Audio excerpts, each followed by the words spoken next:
is what it is. It's Double or Nothing came and went down. There was a whole lot of contractual issues, conflict of other shows. Took you back to the 80s. It's TSK here to cover AEW's Double or Nothing. It's the whole group. They're doing their thing. They're out here showboating. It's what they do. It's Rob, it's DC, it's Harold.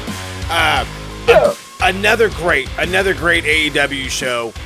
Another great Double or Nothing, setting the standard for what's going to come in July, which is hopefully everything we've ever dreamed of. But we'll get there when we get to July. We're not going to talk NXT or any of that other stuff. We're here just to do the Double or Nothing, and it's going to hit. It's going to hit hard, especially how we love to run down AEW. So real quick, sometimes we just jump right on into it. This one I want to get the feels. We literally, quite literally before I hit the record button, we're talking about this top AEW show, top 5, or maybe just, one of the best Double or Nothings. Personally, I felt this is one of those sleeper shows. When you look at the card on paper, you're just kind of like, I don't know. I just don't know. But when the show actually went down, it was like, holy shit, okay, this is good. Pretty good. And it was good. It's good. Yeah, banger after banger after banger. Hey. Just kind of slowly built as a card. I think it's going to go down in history as one of those shows that, on paper the card was That. It was a meh card. It really was. And that's not knocking. It's not a knock. You can have a great pay-per-view and a card. Again, every company in history has had it. I think as history goes on, I think this will be one of the better ones. Agreed. I think we're all in the same boat. It had nothing. The build up, the card itself did not give it any justice. I mean, you had a thrown together tag match like just FTR versus an announcer and Daniel Garcia. You don't think much of it? We'll get into it. Definitely into that one. You see Mark Briscoe, maybe not the diehards, but for the kind of casuals, the kind of diehards, you see Mark Briscoe on the card and you're doing this. You're just waving it off. Don't ever fucking do that again, by the way. Yeah, don't wave off chicken ever in your life. Never ever. And then a random buffer match that we kind of really didn't need to see, but we got anyway. Again, we'll get into it. This show had something for everyone, and that absolutely includes, believe it or not, the Mercedes Moné fans.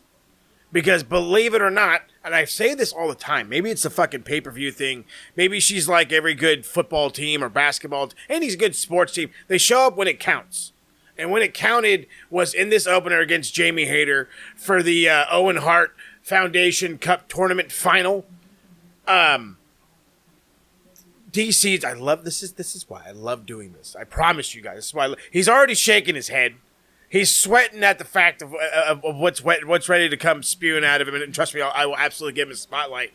But work rate, solid, not over the top. It worked well. Jamie Hayter looked good. Mercedes looked competent. But again, there comes a point in time where I can praise so much, but I have to come back down to reality. And the reality is you go longer than 12 minutes, Mercedes loses it. Her mind is gone. Moves start to become shoots. Because this fucking match ended in in a literal shoot DDT. Like, planted her on her poor face. Yeah. Jamie Hayter just... I feel so bad for her. But it's brutal moves. I don't know how you want to color it. I can't color it in a good way. I think it's just sloppy. Again, she loses composure after 12, 13 minutes. Something happens. The winner, though, I don't know. I get it. It's been one of those stories where they've already told you the ending. They've already told you what's going to happen before we even knew it was going to happen. But it's like, can I get a curveball? With her and Athena, I thought was a good feud that you could reignite. You can put Athena over in Texas, win the TBS title, and then you can shoot Mercedes to Toni Storm or whoever the AEW Women's Champion is. Yeah. Then, because you don't need to do it now. But again, when you're getting paid as much as a championship level footballer, you're gonna have to fucking make. You gotta have to make your name. So before I let DC go into his rant, and trust me, I know it's gonna be a good one. Rob, give me something, I guess, half positive? That sounds good enough. Half positive. I can be positive. I didn't say you did, couldn't. It's true, he can. But I guess to put the positive spin before Dan dumps his sour sauce all over this match. You know what? I had mentioned this when we were watching this. This marks the year Mercedes has been in AEW. So she's had, 25, 26 matches. Some of them have been absolute drizzling shit. Some of them have been pretty good. I thought this was a pretty good way to open the show. Mm-hmm. The match, for the most part, was pretty solid up until the end when things started getting a little rough. But I think you said it the best. When Mercedes needs to show up, she shows up. Mm. And I think for the better portion of this match, it was pretty solid. And I will give her that. Given how much we've just shit on Mercedes matches since she's been in AEW, it took her a year to finally come around and get some consistency going, because she's had a couple of solid matches over the last few months. But that's all I'll give her. So, yeah, definitely. I'd say first 8 months. Mercedes in AEW was definitely having some difficulty with rust and chemistry, and then she kind of hit a stride. I feel, in my personal opinion, this didn't reach the caliber of Athena and Mercedes, or Athena and even say like Statlander. Yeah, they put on some bangers. Just the chemistry was just a little more in those matches than it was here. Again, like Rob said, solid match overall. It wasn't a bad one for Mercedes, in my opinion, but it just wasn't as good as some that we've seen. But I'm excited to see. We all know if this is leading to All In with Toni Storm, and they covered in the media scrum that has kind of been the goal since she's been there. So everybody's kind of looking forward to it. I don't know about everybody. DC, are we looking forward to it? And here we go. I called this fucking months ago. Yeah. And I had people, some members of the TSK included, said, no, they're not going to do. I knew they were going to do this. It had to have been that guy. It had to have been me. They were going to hand this fucking bullshit to her. Yeah. It was fucking obvious. It was the most predictable fucking outcome you could possibly fucking have. I'll pay you. And what's going to happen in July? She's going to beat Toni Storm. God. Love you, Mercedes. It's going to happen. Yep. Have I been wrong yet about this? No. Not even like a little bit, too. That's the weirdest part. And the problem is, you had more of a story with Jamie Hayter, who, if my memory serves me correctly, and I don't know, dealing with concussion, I may be a little wrong here, but didn't Jamie Hayter not lose the women's title? You could have had the story of her versus Toni Storm, of her trying to get back what she never lost. It would have finished the trilogy. Mm-hmm. That would have been a better, more compelling story. Except, what's going to happen? We're going to think, Toni Storm versus Mercedes Moné. Oh, gee, we know what's going to happen. Mercedes has become the Charlotte Flair of AEW. Yeah. The memes were great after the match, though. It's like, hey, Mercedes, you've been here for a year. Do you think you could put Jamie over? And her dressed up as Hulk Hogan? I don't think so. That doesn't work for me, brother. That doesn't work for me, brother. Mercedes Hogan. Yeah. And, part of the fault with that needs to land on Tony Khan. Absolutely. But he's got this fucking hard on for Mercedes that, like, you have more of a story here. Yeah. It would have been the better decision. Oh, but no. You have to give us the and he'll randomly insert Jamie Hayter into a women's title match. Like, hey, she never lost a title. Ah, I'll pay you. Yeah. He's a fucking nerd. He is 100% a nerd. 100% a nerd. I talked about it on Max. It's like, I believe we also talked about it here too. To my given knowledge, the only two guys booking this lovely product are Bryan Danielson and Tony Khan. Now, I'm sure it's very much Danielson suggests, TK says, go fuck yourself. I'm going to do it this way. But we need different, dude. Like, we really do. But again, I can't say too much because I unfortunately understand it's the star value. It's the star name. Again, I pay her the big money. She's the big star. Look at her. Yep. Remember where she was. And it works if I'm a 14-year-old kid getting into this fucking product for the first time. Maybe I saw Sasha a little bit when I was a kid. Oh, okay. If I'm getting into this product, maybe it works. Maybe. And I mean that lightly because, again, I don't really see it sticking. But in reality senses, there's so many better options. There's so many better stories you could have had. Regardless of what she's paying or regardless of her star value, she should be using that star value to put people over. I know we gave shit to Punk, but I swear to God, he was putting people over. So, well, I mean, he was also putting people through torment and all the other shit, but that's a different topic. Real glass. That's in the river.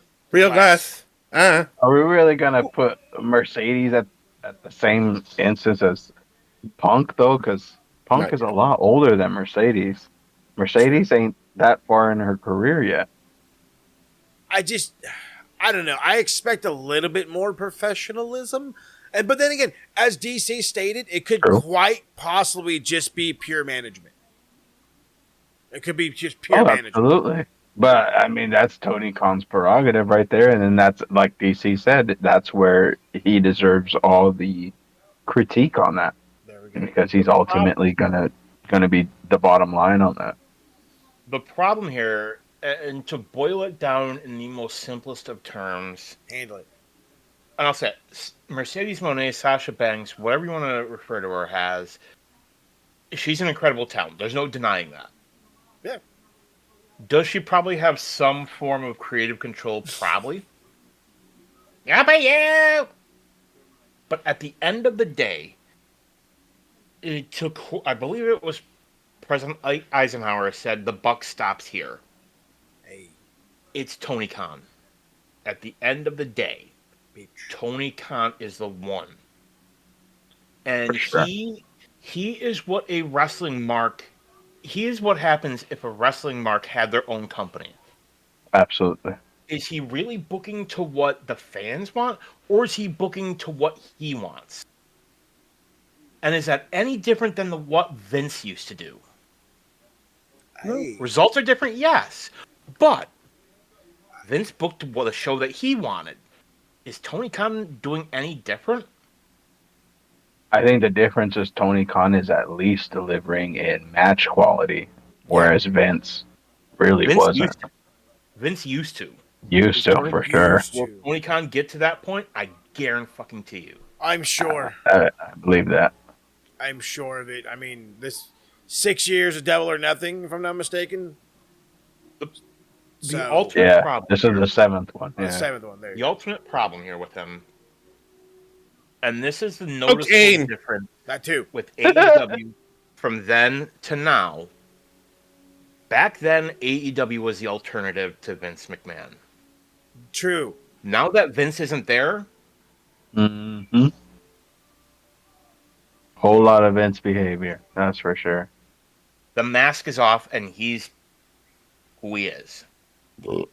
I do the whole mic drop. Step it up, Tony. If it wasn't on a stand, but I mean, you got a fucking killer point, absolute killer point. I don't know how to feel about this one. I didn't hate it, but FTR, with Stokely Hathaway. I'm going to rant about that in a second. Against Daniel Garcia, Nigel McGuinness with Daddy Magic. First and possibly only positive note, I want to look exactly as in shape as Nigel McGuinness is, however old he is. Okay? That guy has a goal. He's you know what I mean? He's a goal in my future. Other than that, I cannot stand Stokely Hathaway with FTR. They feel so awkward. It's just fucking weird. They're trying to overly push that they're heels, even though they know how to be heels. They could be the same heels they were in NXT and make you fucking hate them. You know, there was a time where people absolutely hated the Revival. I don't understand why we can't get back to that fucking point. Why you need a Stokely Hathaway to be the heel mouthpiece. Makes no fucking sense. They're really just trying to force Daniel Garcia somewhere. I don't know where. I feel bad for the kid. His run should be a little bit more organic. Everything is just like... His run has been absolutely drizzling shits. I forgot he was even TNT champ. I forgot Adam Cole was TNT champ. I'm saying it right now, and I'm going to coin the term. There is a collision stank going on in AEW. Anything collision related, storyline wise, is absolute trash. And it stinks up everything around it. It completed all the unnecessary spots in the pay-per-view. Sorry to go on a rant with that, but there's just the stank of collision in these matches, and I can't stand it. We'll tell you when you're telling lies. I was going to say that too, but no. In all God-honest reality, I swear to God, I was saying that repeatedly throughout the night. I don't know what happened. This all happened on Collision. Can they ever talk about it on Dynamite? No. Can you bring it to the fucking forehead? No. Right. It's either you watch Collision or you don't.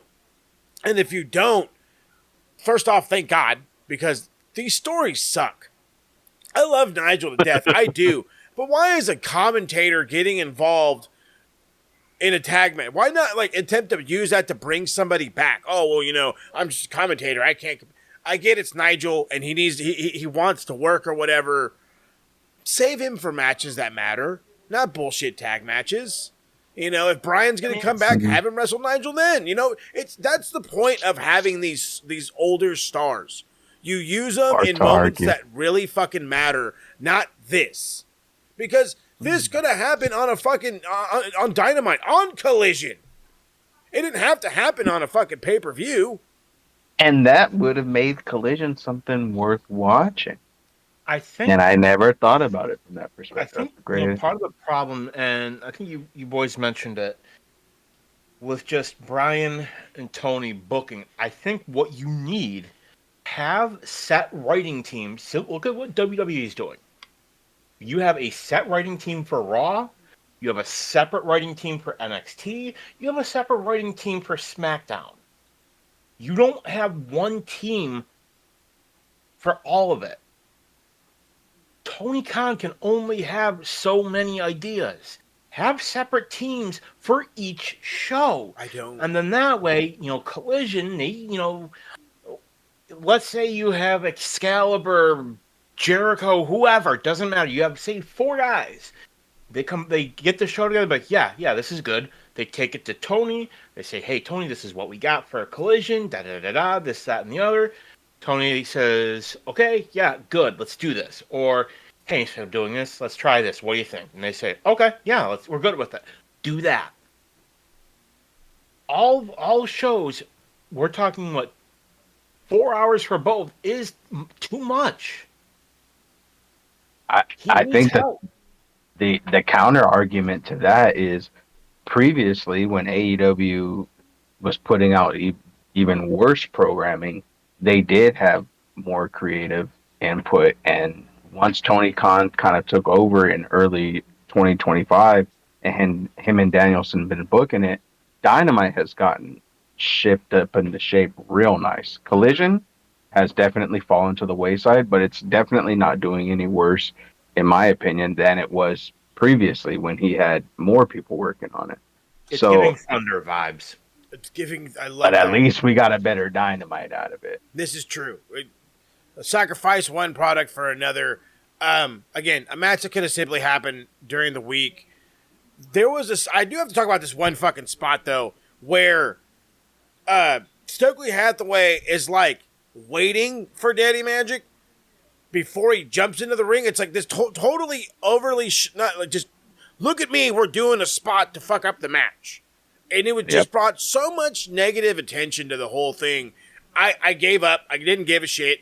And then when it gets into whatever fucking submission Cash has on Garcia, I could give a shit. And then there was a tap out where I still didn't give a shit. And then we got to move on. So, here's a thought. Hear me out. None of us like Stokely with FTR. It just feels forced. It doesn't work. It's so weird. What about turning Daniel Garcia heel and putting Stokely with him? See, that would make a little bit more fucking sense. Yeah, because Daniel Garcia can't talk. He needs a mouthpiece. No, he can't talk for shit. And I say it as a fellow Buffalo guy. No. I think what they're trying to do with the whole FTR having a manager thing, they're trying to give it like, Four Horsemen vibes. Oh, God. You had, what were they called in WWF when it was Arn and Tully? They were the Motor City Brainbuster. Brainbuster. They had Heenan. I was gonna say the fucking something else. They had Bobby Heenan. I think that's what they're trying to do here. They're trying to make Stokely into like your Bobby Heenan type. Stokely Heenan? Stokely, that's terrible. I don't like it. You raggedy bitch. You raggedy bitch. That's about it. I was gonna say that's not fair to Flair, you raggedy bitch. The Brainbusters are like you got me on that one. I was gonna say the Minnesota Wrecking Crew, but then again, I think that was I don't know who that was. That was the Andersons. That's right. It was Arn and Ole. Arn and Ole. That's right. The most bitter man in the history of wrestling. You're fucking telling me, but good God, it's a whole different story for a different day. This is a stretcher match, but it was more like an ambulance match. Ricochet versus Mark Briscoe. Yeah. Violence and a whole lot of it. There was I forgot how Mark got busted open. He gets like something thrown at him, or he gets like fucking his head. Yeah, he went for a dive through the ropes, and Ricochet threw a chair at him. That's right, and then that one caused it, and then the fucking scissors come out, and he's stabbing him like a bunch, and it was very uncomfortable. And then there was a second pair of scissors, and then things just got fucking crazy. And I forgot who was on commentary. It was Rob. He's like, I don't think that's what Matt Castor meant by scissor me down. And I just busted into hysteria. Mark Briscoe, poor Ricochet. I have to say this. Poor Ricochet, because without the violence, I don't know how much more he's getting over. I'm also saying that, like, just because of this scenario that he's in right now with Mark Briscoe, they kind of needed the extra violence. Regardless, Mark shined for me. This was one of those matches where Mark outdoes everybody in any way possible, and he did just that. He still lost. He still lost, but yet he was still somehow more high flying than the high flying Ricochet. He was somehow more violent than the violent, scissor stabbing dude. You know what I mean? He just and he was less bald. I have to bring that up. He was less bald. The disinfectant cleaning of fucking Ricochet's head, I thought was a brilliant spot. Personally, I thought they should have used Windex. It would have made a little bit more sense. But to get into the end of it, Ricochet wins by literally throwing Mark Briscoe into the back of the ambulance, flipping him the bird, sending him off. I enjoyed it. I had fun. It made no fucking sense, but I had fun. Yeah. Served its purpose. Talk about Ricochet and, can he get any more over than he currently is? This was part of the problem with the booking with WWE and him. Mm-hmm. Did he always have the best booking? No. But at the same time, there were times when he was Intercontinental Champion. They tried. They tried to get him, get bigger reactions. It wasn't working. The unfortunate part is he plateaued there. Like, he hit a ceiling, and for whatever reason, the crowds just... Was he NXT champion? No. North American. He was North American. North American, That I think believe, kind of probably hindered him a little bit. Is he didn't get that full-on he beat push. Adam Cole for it. Oh, that could be wrong, but I think he beat Cole. It's a fucking big deal. Okay, go ahead. But I don't know. I don't know what you do with him. This whole Timu Tate gimmick, I'm not sold on. I don't like it. I fucking love that you guys coined that. That's like the greatest thing I've ever heard. Timu Tate, yeah. It's the best. It's the best. It's what he is. He's a Timu Andrew Tate. Tell me I'm wrong. Tell me when I'm telling lies. I can do neither, my man. I can do neither. Rob, give me something. Besides Mark Briscoe being awesome. Yeah, you know what? This match I wasn't even sold on to begin with because I didn't know what the fuck it was for. They did a pretty good job of explaining it, why it went down, this, that, and the other, and like you said, it was pretty entertaining. I think both these guys did what they needed to do. I'm kind of opposite in the DC opinion. I think this is probably the best work Ricochet's done. I think ever. As far everything that people talk shit about him about, like, oh, he doesn't have a character. Well, he got a character. Mm-hmm. You know, he doesn't talk well. Well, he talks now. Is it great? No. But is it better? Yeah. Can it get better? Yeah, I will give you that. It can get. It needs more work. It can definitely get more work. But it's everything people complained about. He went and did something about it. So I think it's working for him. I think he should just lean more into it. I will say this: pull up in a Bugatti. Yeah, bro. We over on Deep Into the Heart of Wrestling, we actually got a copyright strike on TikTok for mentioning Andrew Tate. So hopefully we don't get one. Yeah, we did. I actually appealed it and we got it removed. But we refer to Andrew Tate now as the Bugatti Man. So Bugatti Man. I think Ricochet has to step up his Bugatti Man and just lean into that shit.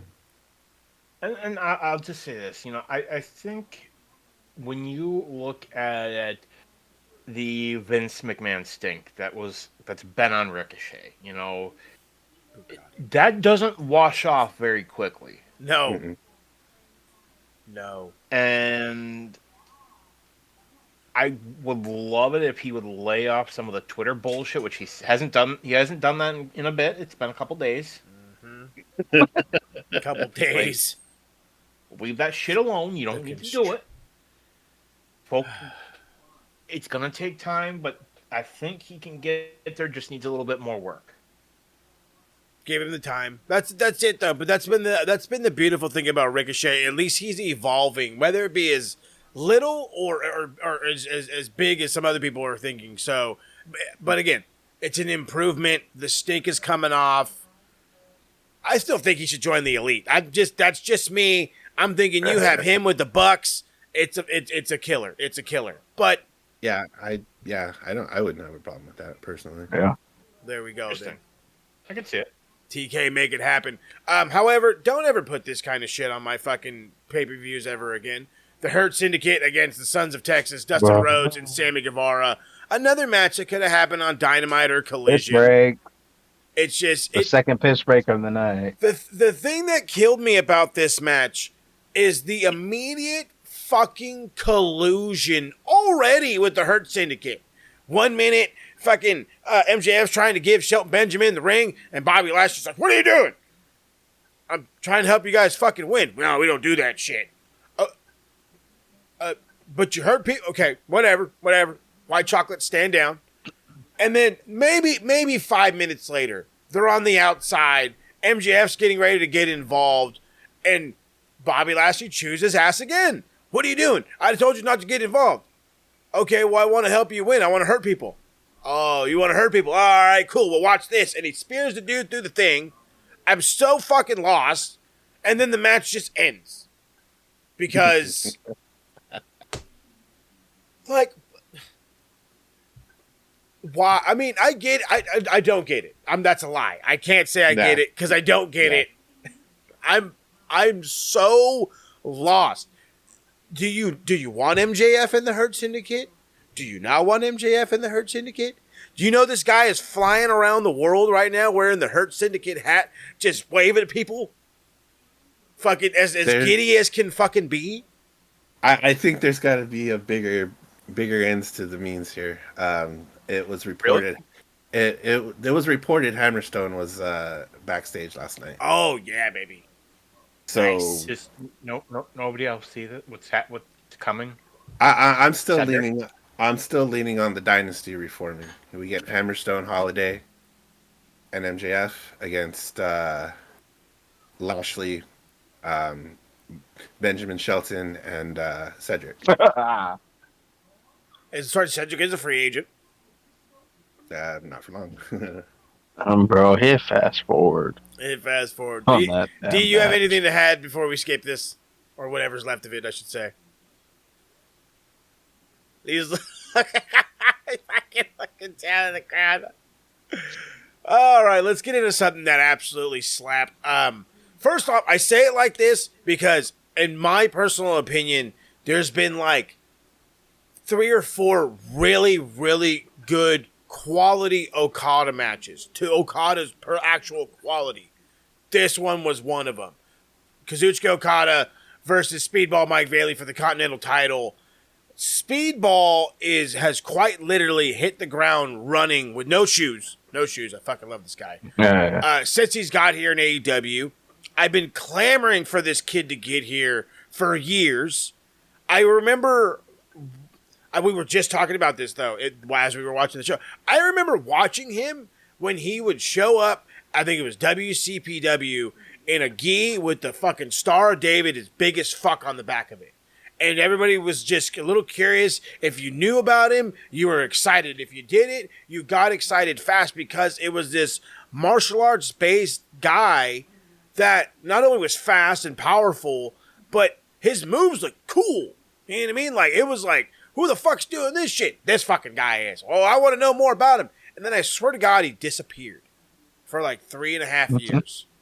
But 6 years. 6 years. 6 years. Oh, God. He was banned from the U.S. for 6 years. Oh. Sure was. That's just the world's worst fucking thing ever. Glad he's back. And he's fucking making up for lost time. That is for damn sure. Okada for 5 minutes is going to he's going to be in first gear. I'm sorry. He's not giving a fuck. And then something in the match kicked up and he's like, oh, okay, you can go. Let's do this. And he maybe like fourth gear, which, you know what? That's damn good for me. This was probably like a G1 quality match if you really wanted to put a quality stamp on it. I loved it to the point where the people loved it, I should say, to the point where there was dueling chants, there was Okada chants, there was chants for Speedball. We're waiting for the ultimate dropkick because this is the best spot of the whole fucking night. Speedball looks like he's getting ready to hit his moonsault knees to the stomach as he's in midair, not even fully upside down, but he's looking at the ceiling. Giant 6'3" Okada stands up and somehow times it perfectly to not only hit this drop kick to perfection, but kick him right in the face. Right in the fucking face. Just the timing and precision by Okada is just consistently outstanding. The crowd goes bananas. It's when he hits the drop kick, hits the Rainmaker as flush as can be. Just an incredible finish. Okada, obviously, is going to retain the Continental title as we head into July against Omega. Wow. Just wow. Like, this is when we talk about the quality of AEW matches. This is the ones where we rant and we rave, and then you have to go out of your way and watch it. Oh, this is it. This is it right here. So it's just outstanding. I can't say any other words. Yeah, I mean, really, this match just got put together only a couple of days ago, and I know people were just kind of scratching their heads, like, "What?" It's just like, no, trust me, bro. Watch this match. It's gonna be quality. I mean, there's been a story, some kind of a story build up to it, but this match is going to fucking slap all the stars out of orbit. Mm-hmm. Easy fiber. Yeah, I had some guests over, and first couple matches, they're extreme casual fans. Not they were just kind of like, this is fake wrestling. Oh, what's going on here? You watch that By the pro Ricochet wrestling? match, mild interest. Oh, the scissors. Oh, this is wild. What's going on? By this match, invested. Love it. By this match, they had gotten to the point of, okay, I'm seeing what's going on here, and I want to see what happens in this match. And everybody in the room was cheering for Speedball. It was fantastic. Very enjoyable match. Love it. DC, anything to add? No? See, when DC's speechless, that's how you know it's quality. That's how you know it's quality. No sour sauce. None. No, I love it. When it's the sweet stuff, it's the best stuff. He dumped it all on Mercedes. That's why. Oh, good God. I can smell it over here. However, Rob, you should know. I always got some in the back. Always got some on reserve, he does. This, though, let me get some reserve, a rematch, whatever. I don't care. All I know is I enjoyed it for the quality. I enjoyed it for the story. And damn, because I'm a man, I enjoyed it for the ending. Timeless Toni Storm versus Mina Shirakawa for the AEW Women's Championship. I swear to God, nerds on the internet kill me because they swear up and down Mina can't work. They swear up and down Mina's this, she's that. All she is cleavage. By no way is that all she is. She is a performer through and through, both as a wrestler and as an entertainer. Not going to be on the level of Timeless Toni Storm, however. That character will live in infamy. But this was just great. Moves, fluid. Transitions were perfect. Everything made sense. You never really got the feeling that Mina was going to win, though. That's just the one thing I'll give you there. You never got the idea that she was going to win. But the whole story of it was former, I guess, friends? Not really friends. I guess you could say friends because she was kind of in the love triangle with her and me, Mariah May.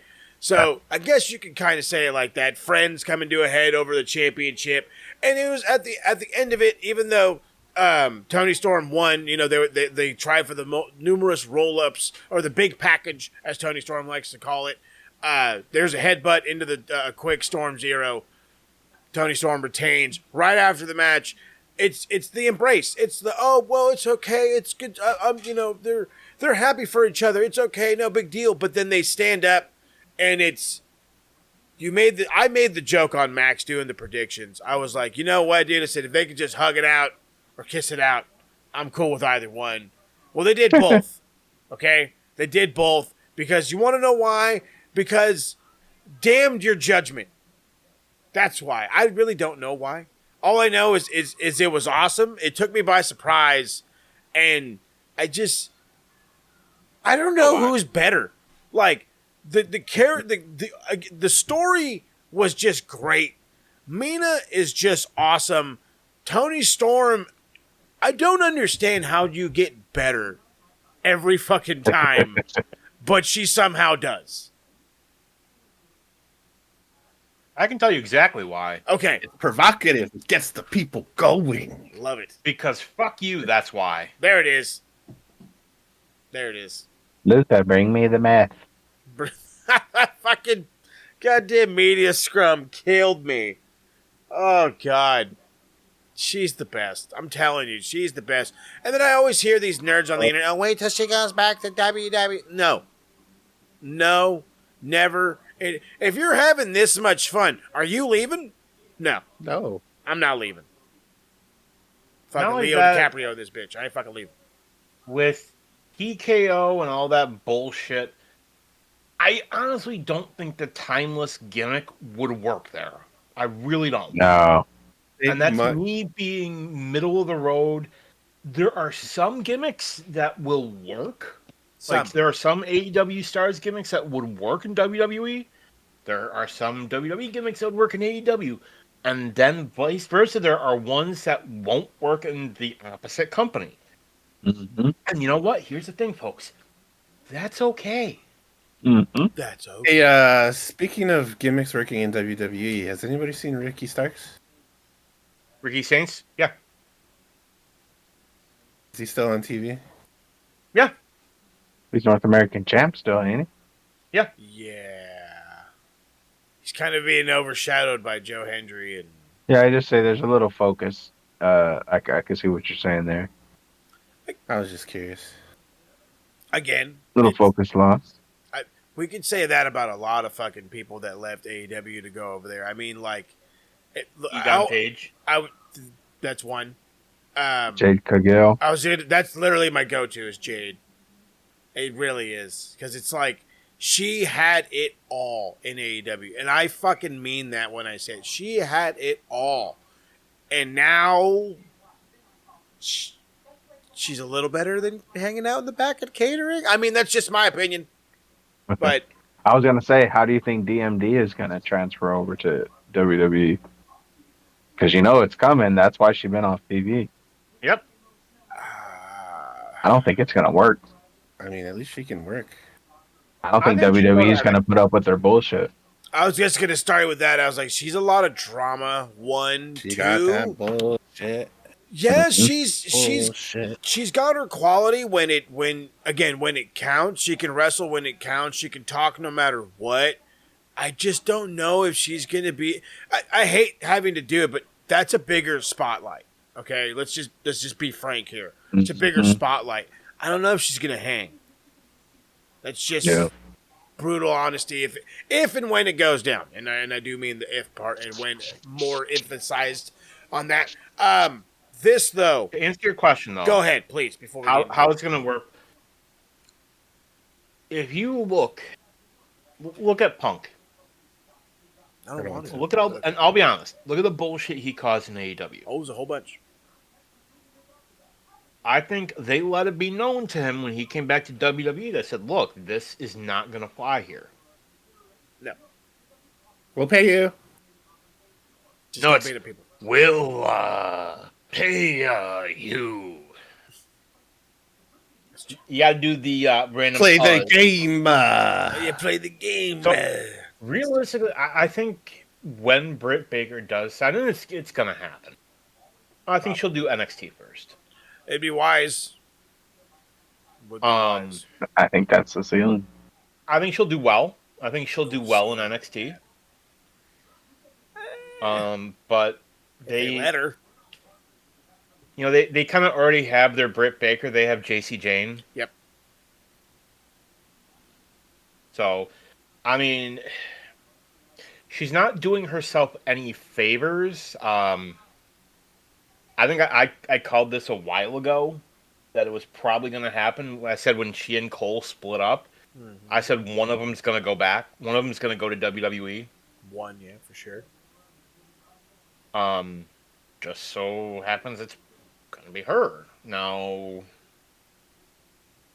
I think it's going to depend on, what happens, So I think she's waiting out her contract, and I would not be shocked if she goes there. She'd also do well in TNA. Yeah. I think she'd just be doing all right if she just stuck to dentistry. But then again, she's been off TV too long, in my opinion. Sure, she can come back. But then I always look at everybody in the back that's doing nothing, like the Deonna Purrazos of the world. So it is what it is. If she goes, she goes. Good luck to her. She'd go back. Again, to each their own. If they do, good luck to them. However, this is the biggest reason why we're here. Well, maybe the main event is. But this is another huge one. Anarchy in the arena. It's exactly as the name says. And it was every bit of chaos, yet entertainment, and some sweet alternative 2000s rock. Because the fucking song was on repeat. And you know what? I complained for the first 10 minutes, and then I just got over it. So, Jon Moxley, Claudio Castagnoli, Wheeler Yuta, Marina Shafir, the Young Bucks against Kenny Omega, Swerve Strickland, Samoa Joe, Powerhouse Hobbs, Katsuyori Shibata, Willow Nightingale. Whole lot of, I don't want to say cool entrances. Bullshit. Cool entrances. Swerve Strickland coming out with Predator, the whole fucking heat seek thingamajig. But the founding he fathers. was just like Vince McMahon? Oh, damn. Terrible. But yes. But to me, it's the Bucks, the founding fathers. Justin Roberts has this whole Gettysburg Address. If there was one thing I'm so glad I went back and rewatched, it was these fucking entrances. I swear to God. It was the one and only thing I could really rewatch anyway because of all the fucking... Yeah, I was going to say the Young Bucks entrance, it personally might have been my favorite part of the match. It was. Oh, you didn't know? You didn't enjoy this? Was it too much chaos? To be honest with you, yeah, Anarchy in the Arena, these kind of matches are not big on me. You know me, I'm kind of more into ring work, Structure. So anytime there's an Anarchy in the Arena match, I know it's just going to be a bunch of nonsense and high spots, which is fine. It serves its purpose. It's in between certain matches to kind of refresh your palate a bit. Casual fans in our group were loving all the high spots and all the wildness, so it's fun. It served its purpose. It served its purpose indeed. There was a few things that I was not the biggest fan of, and it's mainly production-wise. I loved the little 4x4 screen. I thought that was brilliant. Yeah. But then we'd have, a moment where there's a build-up, and a guy's got a something, and he's going to hit another guy. And then we cut to somebody walking. And I'm like, yeah. What? It was, and I mean that as a prime example. I think it was the trash can lid or whatever. I want to say Claudio's going to get hit with it. And literally, as he's going to get hit, they go right to Jon Moxley's sweaty beard. Yeah. I just was baffled. Don't know why. Moxley was... Out of nowhere, you hear Mo go, "Fuck you, Jon Moxley!" Yeah, it was fucking ridiculous. It came out of nowhere. It's what's the fucking point? I don't understand. It just drove me bananas. There's the fucking hips. He's stabbing Hobbs with, I don't know what it was. Was it a pen? It was a fork? I don't know. Fork. It was a fork. He's getting forked. He got forked in the head. Marina Shafir. There's an old saying in down south when they're trying to be nice to somebody that's, I guess, of the mentally handicapped. Bless their heart. Okay? And bless her heart, she's trying. Oh, she's trying. But good God almighty, she's worse than John Cena. Okay, so, all right, are you ready? Okay, let's do this. Bitch, take a spot. Who the fuck is your husband? And you can't do spots. It literally, it takes me out. And then right after that, I see Shibata hitting people with a trash can. And I'm, Shibata shouldn't, and I get it's the opposite. Shibata doesn't need to be in these matches. I'm sorry. I love him. Jericho bullshit all over again. I love him so much. He does not need to be in these fucking matches, okay? He doesn't. To try to fast forward a little bit, there's a spot where the Young Bucks are beating the shit out of Swerve on the stage, and poor Nick Jackson absolutely kills himself by hitting this beautiful swanton, but undershooting it and slamming his head on the fucking stage floor. Looked brutal. Everybody freaked out. Even Swerve kind of freaked a little bit, even though he's trying to sell this move. There was a better exploding table in Kenny putting Matt Jackson through an exploding table than there was in that fucking stupid exploded ring match or whatever the fuck. We don't talk about that match. That I match had to never talk happened. about that. This was a better explosion. What Never match? happened. It was just fucking chaos. All right. Hook comes down with a golf club. I don't know why Hook has a golf club. It makes no sense why Hook has a golf club, but he comes down. Samoa Joe's like, come on, get in the ring. Pretty awesome golf courses in Arizona. I don't know. I don't know, maybe. Little. You mean a little back nine. You know what I'm saying? Samoa, and then I have to say this before I end it. Samoa Joe was sleeping for 30% of this fucking match. Asleep. Somewhere, I don't know where. He just wasn't there. I love how you put it, though, Harold. The match served its purpose. It served its purpose. It was Anarchy in an arena. That's all I got. Absolutely, and it was cool to see Gabe Kidd kind of pop in there. Hey, and there you go. I do forgot his thing, too. Gabe Kidd. Yeah, can't forget Gabe Kidd because he's doing his thing over there. But it definitely served its purpose. I mean, there was definitely a lot going on. I think this caters to those of us that just like pure and utter chaos. Mm-hmm. And I think every year that this match has delivered to some capacity for the sickos, if you will. For the sickos. Ah! Love it. Mm-hmm. There was rumors that Eddie Kingston was going to show up and get involved or whatever. Instead, we got a very dry, bloodied up Mark Briscoe, which I thought was cool. Just had to put that. Yeah, that was cool. He needed the violence. He really did. I was about to commit some violence myself after we got DC. You got something before I jump on? No. Okay, beautiful. It's fine. I was see how easy this is. I was a little peeved. I was a whole lot of peeved.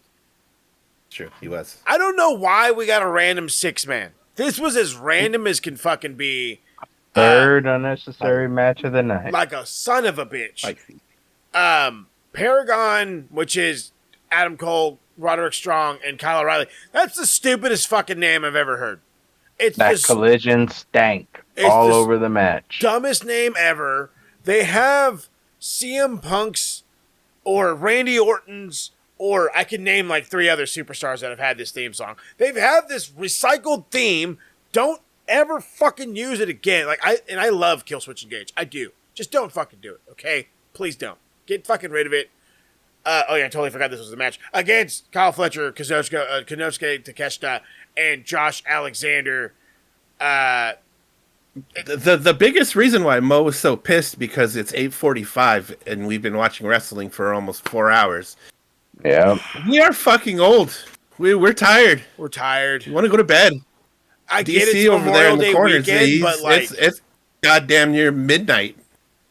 That's past. And I'm so glad that Rob reminded me because that's the fucking reality. Is if you would have had the main event and I think they went like 30 some odd minutes in the main. If you would have had the main event end it, and we would have ended just after 9 o'clock, cool, sweet, no big deal. Yep. No, instead you fucking have to push it. It has to be 4.5 hours. Why? You know what shows used to be 4.5 hours? AWA. You know what? You know the one and only show I fucking completely shit on all over on Retro Rewind? AWA. There's got to be a correlation here. Paul told stories about that, Mo. See, I'm haunted, still haunted by it. Whatever. He's talked about that numerous times. It's fucking it's just ridiculous. Kyle O'Reilly loses. There you go. They're fucking Team Don Callis wins. Don Callis family.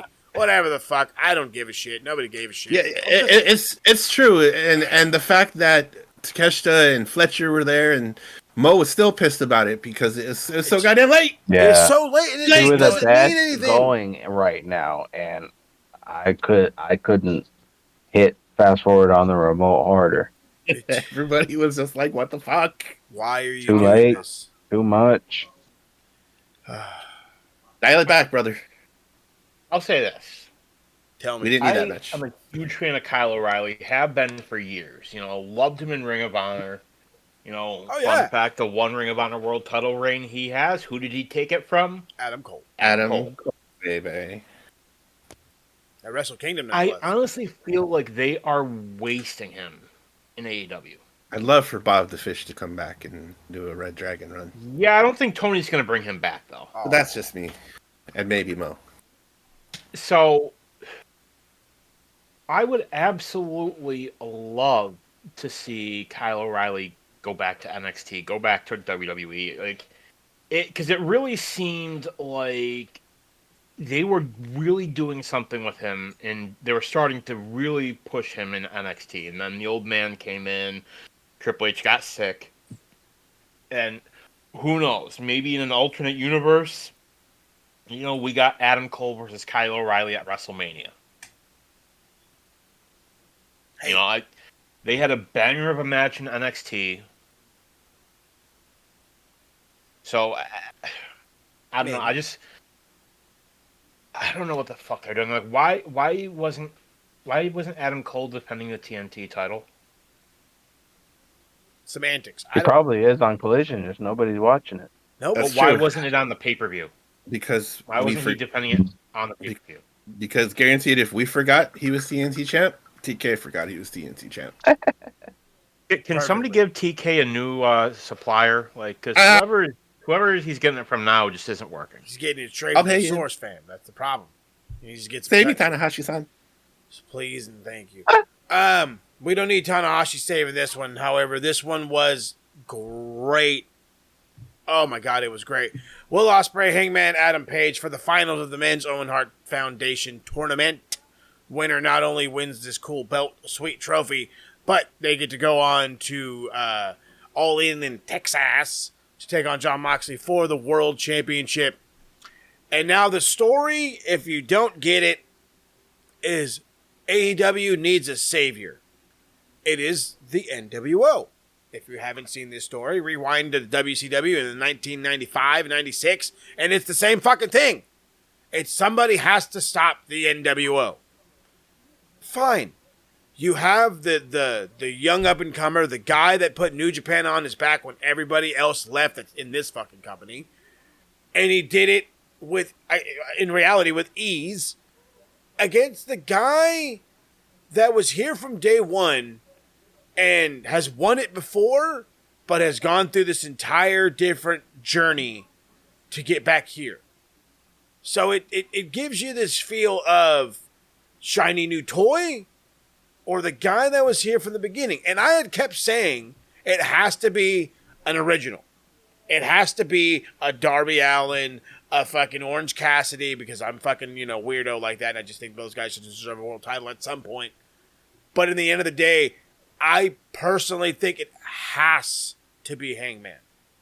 There's really nobody else, unless Kenny somehow gets involved, which I doubt it. So it has to be Hangman. I'm going to call it right now.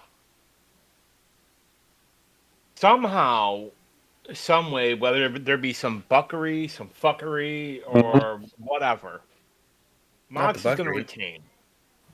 Then, is this in an open stadium? All in Texas, yeah. They're at the I think they're in Houston. No, they're at the Cowboy Stadium. Cowboy Stadium. Oh yeah. So you could always do something.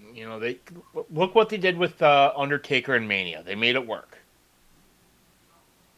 But I guarantee the show is gonna go out, like you're gonna see the lights go out, and Mox is going to be confronted by Darby Allin. I don't think we see Darby until then. Maybe. He drops in from the top of the stadium. From the top of Mount Everest. From a helicopter. Of Mount Everest. I could see this kid parachute in. Just fucking parachute like a crazy fuck. That'd be kind of cool. I mean, it is. I don't know. I don't know. My eggs were in the Will Osprey basket. I thought this would be the good way to get it, and then he can defend it in London at the O2 or whatever. But I think maybe they're going to spin it in a different way, and he'll win it in the O2 in London if Hangman ends up actually beating Mox. So I don't know. It looks to me that way. That's always a possibility. They could spin it a whole bunch of different ways, but I've always, and I say this at every show that we do, there's always one match I always say, just go out of your way and watch it. In this one, it's about fucking time it's the main event. Go out of your way and watch this one. 6 stars, 6+ if you want to get fancy. I don't know about all that. I'll give it a 6er. I absolutely love this match.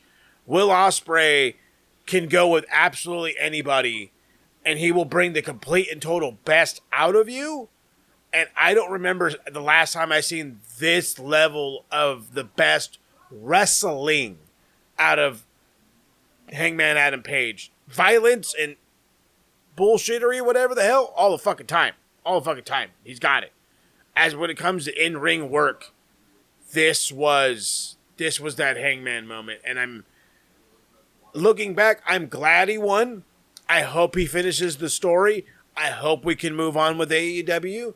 But as DC said, and he's put it out there, there's a bazillion different ways they could throw us a curveball. I just kind of want to give an honorable mention, though, to the Hangman, because I think it gets overlooked, the storytelling aspect of what he does, because it's been pretty consistent over the years. His storytelling with Kenny, his tag team run with Kenny, this whole thing with Swerve, this whole thing now with Will, it's very consistent, and I think a lot of people kind of overlook that about Hanger, and I think I too put my eggs in the Will basket, but I'm not mad that Hangman's in this position. I will say this: I would love to see Hangman get another run with the title because, and you First guys run was heard shit. me say it. Yes, You've heard me say it before. His first run with the AEW title was booked horribly. that's what he's saying. Absolutely. And honestly, that is something that, by and large, Toni has struggled with. And then it's not just Toni, it's others too. A lot of bookers have trouble booking face champions. I mean, it didn't do Hangman any favors, too, because this is when Punk came in. Yeah, that didn't help. Not one bit. But then again, DC does make a good point. It's been a hell of a lot easier to book the heel than it has been to book the face as far as AEW World Champions. But hopefully, maybe we have a plan for Hangman. I don't know. I always say this because the reality is we worry about one man and we've shat on him as much as we absolutely can today, which, by the way, has all been full deserving. But that one man controls everything. And I know when he's overwhelmed, he doesn't do so well. And right now he's going to be overwhelmed, especially come July, because not only does he run AEW, All Elite Wrestling, he runs Ring of Honor. He also runs a football club. And some of the busiest months during the time of football is July and August, called the transfer window. So I always say that this guy's not as fucking in there as he should be. He's got too many eggs in one basket.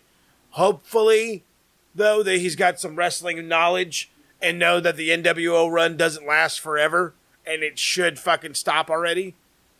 But then again, he's proved me wrong numerous times.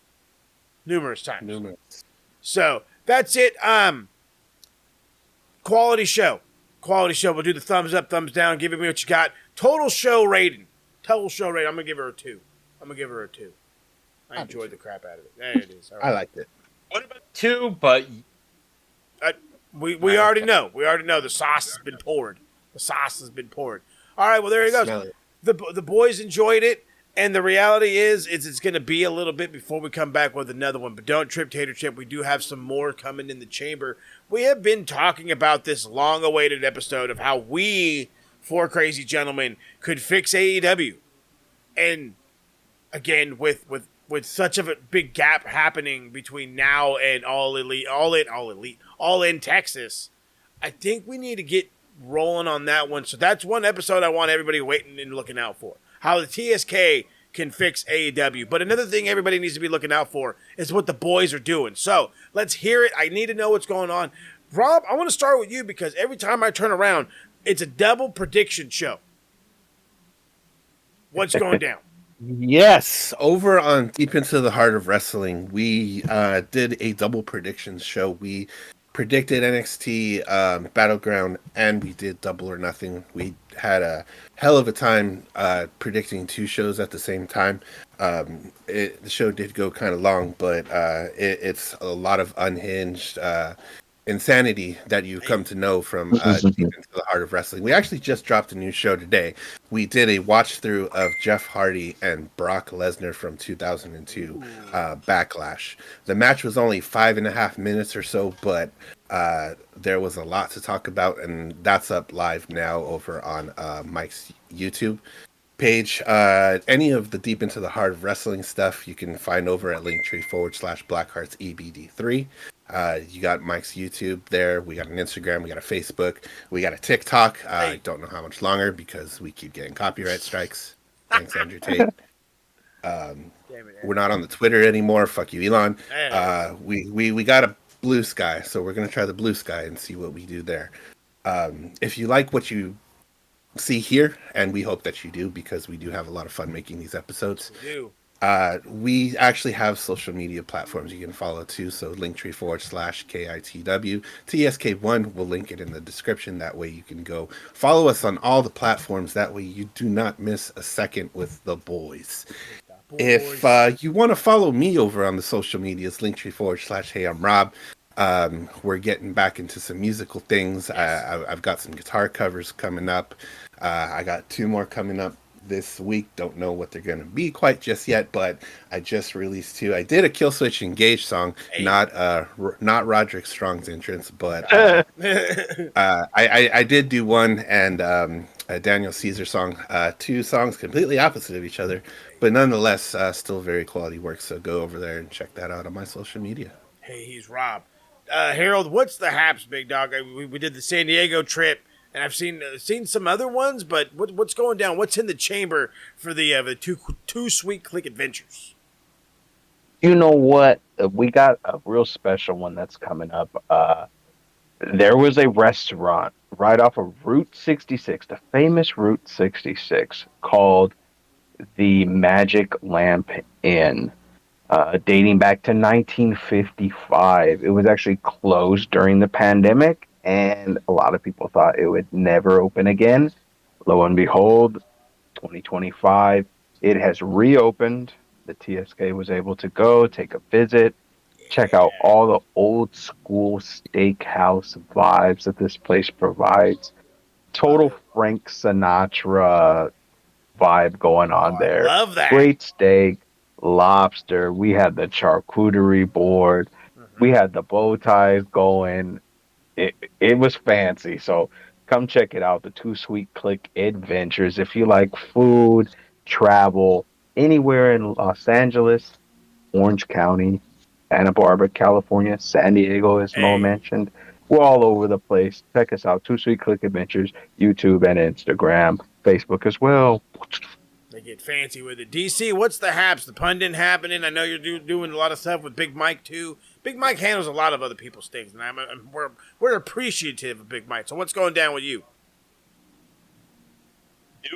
New format for the pundit is coming. I've completely reworked everything.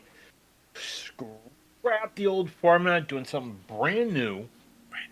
Keep an eye out for that. Should be dropping tomorrow or Wednesday. Not 100% certain.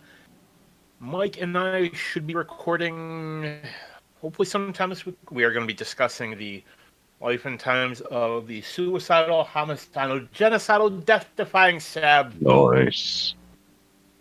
We'll be discussing, the FMW, the ECW, the GCW, anything with the CW. Even his brief WCW run. Hey. Also, you can check out the weekly review with me, Michael, and brother Paul Morales, where you can see Paul mention the shows that he did with you and your absolute love for AWA shows. No. God, no.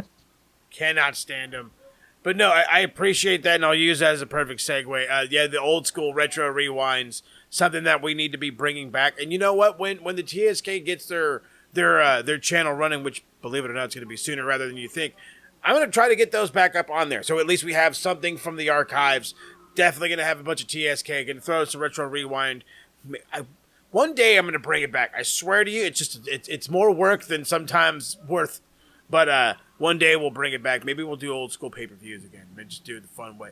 But regardless, one other way you can catch me is each and every Thursday on the Max of Wrestling, or we cover everything that goes down. Maybe we don't go as in-depth as the TSK does, but we try to touch on all the subjects. And, getting called out for random fucking knowledge shit that I don't want to do. But, hey, I might have to find a partner and do some knowledge shit. So you can check that out on the Thursdays. And I talked about it on Max, and I've mentioned it here. Personal life is consistently hectic, but the beautiful thing is, and Rob could attest to this, summer vacation is a sweet, sweet thing.